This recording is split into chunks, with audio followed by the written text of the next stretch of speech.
మనం నడిపేటువంటి జీవితంలో అన్ని పరిస్థితుల్లో ఒకే రకంగా ఉండవు. పరిస్థితులు రకరకాలుగా మారుతూ ఉంటాయి.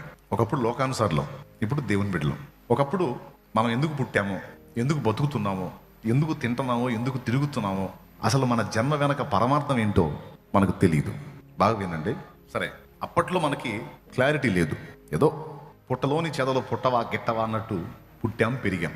పేతురు పత్రికలో వారు పట్టబడి చంపబడుటకే పుట్టినటువంటి వివేక శూన్యములకు మృగముల వంటి వారు అంటాడు. అంటే వివేక శూన్యమైన మృగము. ఒక జంతువు దగ్గరికి వెళ్ళి మీరు ప్రశ్నించండి, జంతువా నువ్వు ఎందుకు పుట్టావి అని అడగండి, చెప్పదు, దానికి తెలీదు. నువ్వు ఎందుకు తింటున్నావు, ఎందుకు తిరుగుతున్నావు, ఎందుకు బతుకుతున్నావు, అసలు నీ జన్మ కారణం ఏంటని ఒక జంతువుని అడిగితే దాన్ని మనకి చెప్పేటువంటి జ్ఞానం దానికి లేదు, దానికి ఆ నోరు లేదు, కనీసం దానికై అది ఆలోచించుకునే వివేకం కూడా దానికి లేదు. దానికి ఉన్న వివేకం ఏంటంటే ఆహారాన్ని ఎలా వెతుక్కోవాలి, తన్ను తాను ఎలా ప్రొటెక్ట్ చేసుకోవాలి, ఇతర జంతువుల నుంచి తన్ను తాను ఎలా కాపాడుకోవాలి అనే విషయాలు తప్ప దానికి వేరే విషయాల్లో వివేకం ఉండదు. కానీ దేవుడు మనల్ని జంతువుల్లా చేయలే, దేవదూతల్లా కూడా చేయలే. మనల్ని తన స్వరూపమందు తన పోలిక చొప్పున మనుషులనుగా చేశాడు. బైబిల్ గ్రంథంలో ఆదికాండం నుంచి చివరి వరకు మీరు చూడండి, దేవుడు తన భక్తులకు కనపడ్డ ప్రతిసారి కూడా ఆయన నరస్వరూపిగానే కనబడ్డాడు. ఆయన నరస్వరూపిగానే కనపడ్డాడు, కానీ వేరే రకంగా కనబడలా. ఆయన కనపడటం మనిషిగానే కనపడ్డాడు, మనుష్య స్వరూపంలో. ఆయన స్వరూపంలోనే నిన్ను నన్ను చేశాడని లేఖనం చెప్పింది.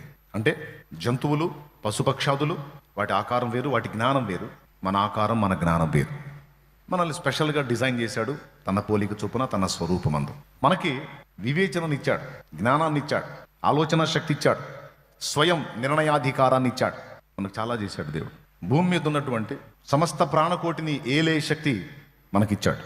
ఆఖరికి మనకంటే గొప్పవాళ్ళు అని మనం అనుకుంటున్న దేవదూతలను సైతం మనకు సర్వెంట్స్గా ఇచ్చాడు.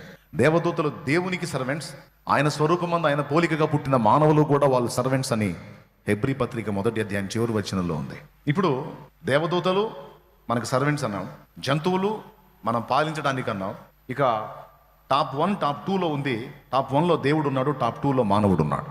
అంతా ఇక తర్వాతి విషయాలే, జంతువులైన దూతలైన ఏదైనా సరే. అంటే టాప్ 2లో ఉన్నాం మనం.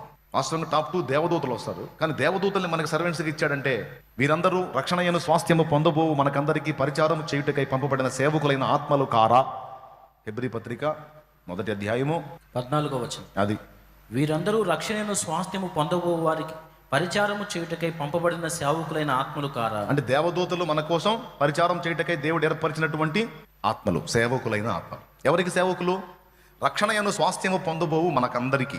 అందుకే నేను సర్వెంట్స్ అన్నాను.